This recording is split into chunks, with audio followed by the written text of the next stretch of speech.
la voz de los protagonistas. Contacto telefónico. Bueno, agradecemos la presencia del fiscal de Coahuila, Gerardo Márquez Guevara, para hablar de un caso que, bueno, pues ha repercutido en la sociedad y que ha causado mucho interés y preocupación. El caso del joven Pablo Jared Vallejo Adame, de 23 años, que, como se sabe, está extraviado desde el pasado 30 de julio, cuando se dirigía a Químicas del Rey. Se localizó su camioneta, la camioneta en la que viajaba. Se han emprendido búsquedas por parte de familiares, por parte de corporaciones de seguridad, por parte también de la propia empresa, y se ha estado publicando en redes sociales que ha habido indicios de que pudiera estar caminando en la zona porque se han encontrado huellas. Sin embargo, su paradero sigue siendo desconocido. El caso lo atrajo la Fiscalía de Coahuila y bueno, es precisamente lo que vamos a conversar. Fiscal, muchas gracias por estar con nosotros. ¿Cómo está? Muy buen día. Buen día, Marcela. Buen día, Manuel. A sus órdenes. Bueno, pues, ¿qué se sabe de este caso?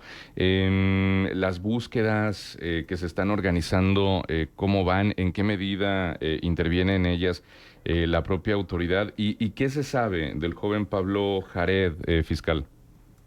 Pues bueno, realmente los esfuerzos hasta este momento no han dado resultado para dar con el paradero del joven Jared.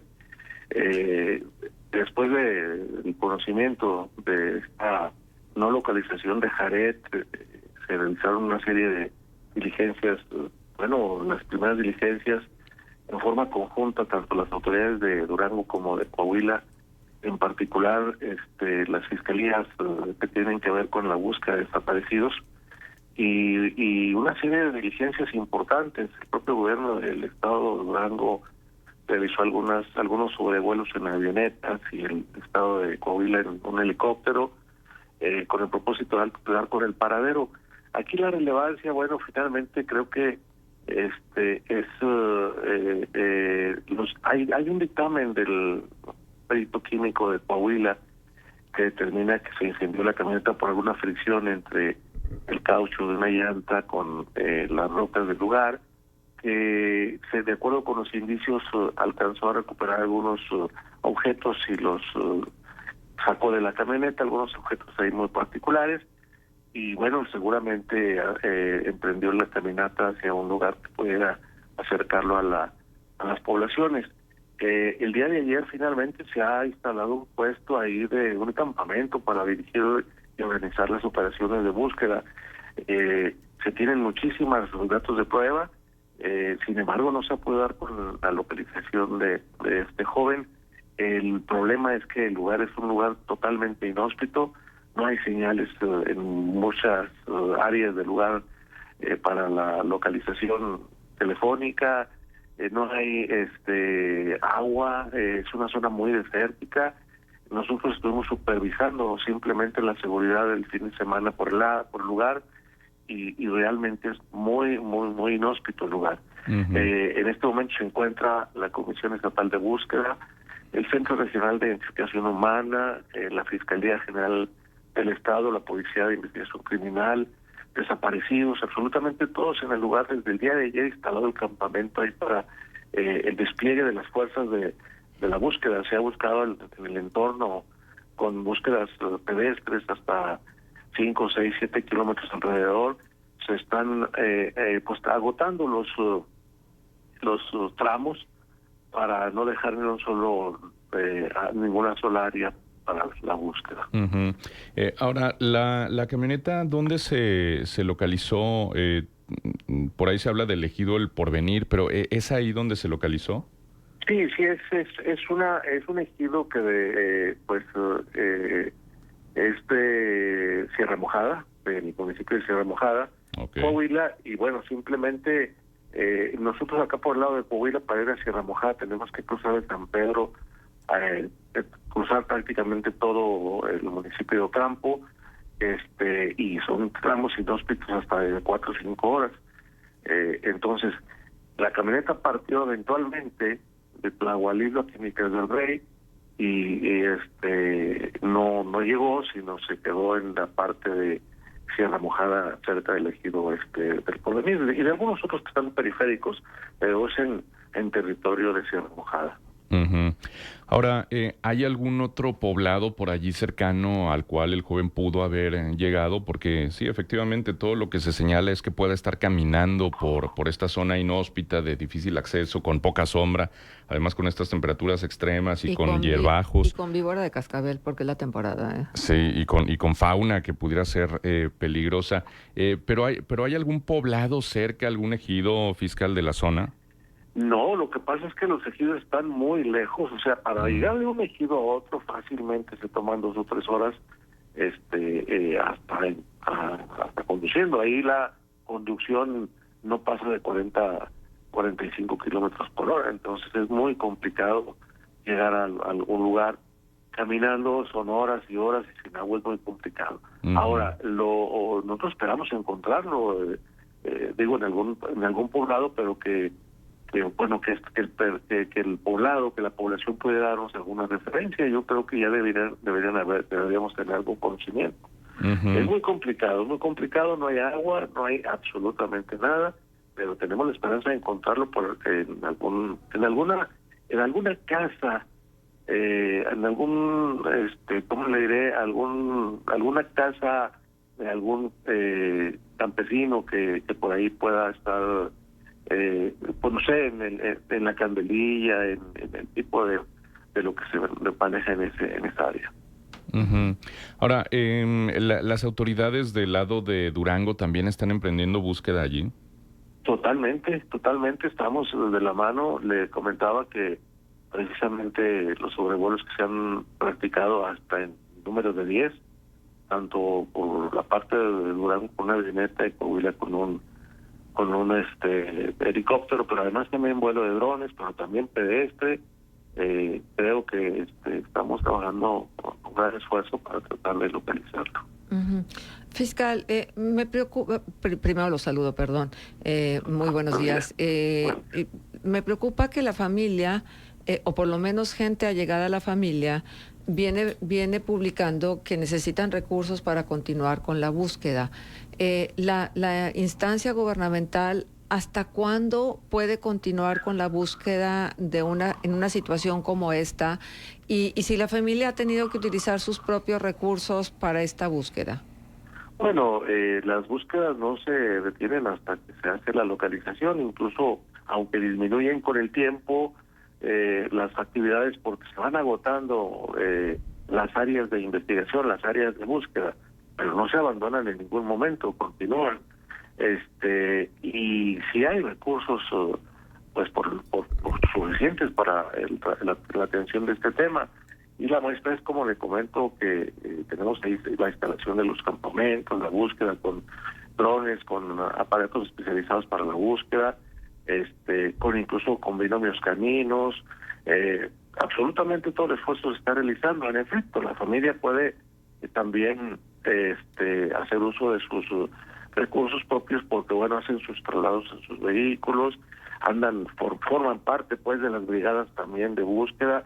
Nosotros tenemos la necesidad de hacer algunas entrevistas con ellos para tener algunas referencias del joven que se busca, etcétera, pero sí, bueno, también podemos asumir que ellos están gastando algunos recursos, pero no se detiene la búsqueda y sí existen recursos para continuarla. Ujú. Ahora, lo que está rastreado del trayecto de la camioneta fiscal, sí tiene lógica, porque luego nos han preguntado mucho eso. Si salió de Torreón rumbo a Químicas del Rey, ¿por qué se le localizó en Tlahualilo? O sea, ¿por qué esa No, desviación? sí tiene lógica. Le digo, o sea, el rango, la ruta hacia Químicas del Rey es por Tlahualilo, cruzando prácticamente el desierto, y de Coahuila es de San Pedro hacia Sierra Mojada, para Ujú, llegar antes a Químicas del Rey, pero también cruzando el desierto. Seguramente él conocía la ruta y por eso toma aquella que le pareció pues más accesible.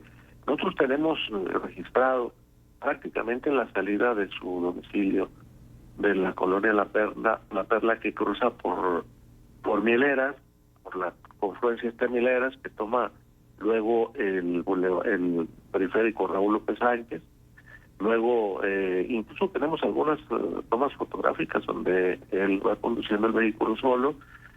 Es lo que nos arroja el sistema de videovigilancia por el rumbo de la carretera a Torreón San Pedro, que cruza incluso hacia por Albia rumbo a Durango, a los municipios aquí de Durango, y llega a Tlahualilo. Entonces en Tlahualilo incluso hay una geolocalización telefónica en donde se le ubica por última vez al teléfono, porque luego ya entonces, no al teléfono, perdón, al chip que trae la camioneta, que es también telefónico, y que ya se pierde la señal después de que incursiona de Tlahualilo hacia Químicas del Rey por el desierto. Muy bien. Se ha comentado mucho también en redes sociales, digo, como este caso se ha viralizado, se ha mediatizado muchísimo. Hay gente que dice, bueno, pues es que no es el único. Ojalá la gente se indignara igual o se preocupara igual por otros casos. Ojalá los medios de comunicación también abordaran con esa misma intensidad otros casos, o también se compartieran otro tipo de desapariciones.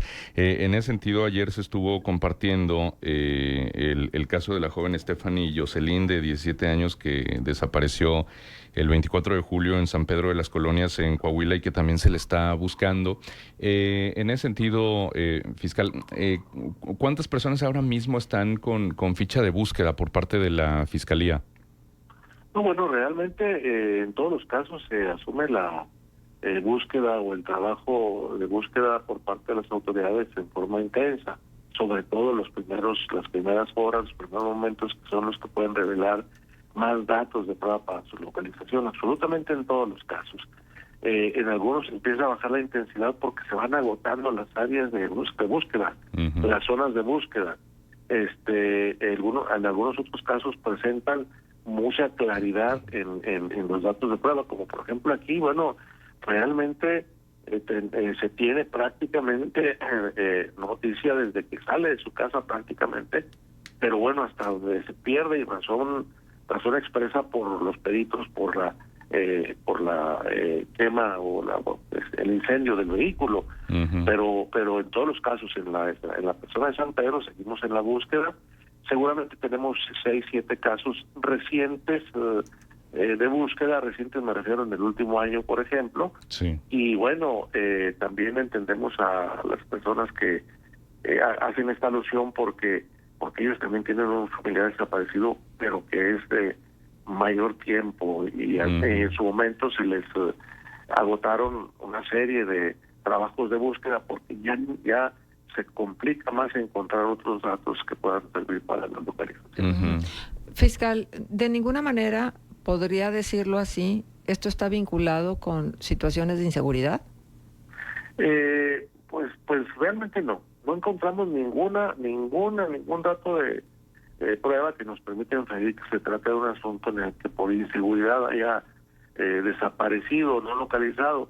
Uno de los efectos de las tendencias principales, entre todas las que he platicado, es pues el dictamen químico. Él toma una ruta que probablemente le parece más corta. El dictamen químico nos dice que el incendio se provoca por la fricción de la llanta con unas piedras ahí de carácter filoso. Esos vehículos no tienen llantas específicas para transitar seguramente por áreas de empedrados de esta naturaleza. Entonces probablemente quiso tomar un camino, una brecha ahí mismo dentro del camino que le parecería más corto, pero no tenemos ninguna evidencia que nos permita inferir que hay algún dato delictivo en este evento. No lo descartamos, pero no existe hasta ahorita. Pero la situación que priva en esta área de manera particular, ¿usted consideraría que es un área que ofrece un cierto nivel de seguridad? Bueno, la inseguridad que ofrece esa área es más allá de no la inseguridad relacionada con actividad delictiva, sino inseguridad porque no hay agua, porque los tramos son muy largos, porque el calor es extremo, Eso Sí. es lo que le hace inseguro la ruta. Sí, precisamente esa era la diferencia que quería que estableciera, porque luego se oyen comentarios de todo y dudas de todo, y creo que es muy importante señalarlo. Fiscal, pues muchísimas gracias por estar con nosotros y por ofrecernos esta información. Hay mucha inquietud, la verdad es que todos quisiéramos que Jared volviera a su casa. Correcto. Muchas gracias a ustedes y estaremos al pendiente dando información del avance de este asunto. Buen día. Muchísimas Gracias, fiscal. Sí, qué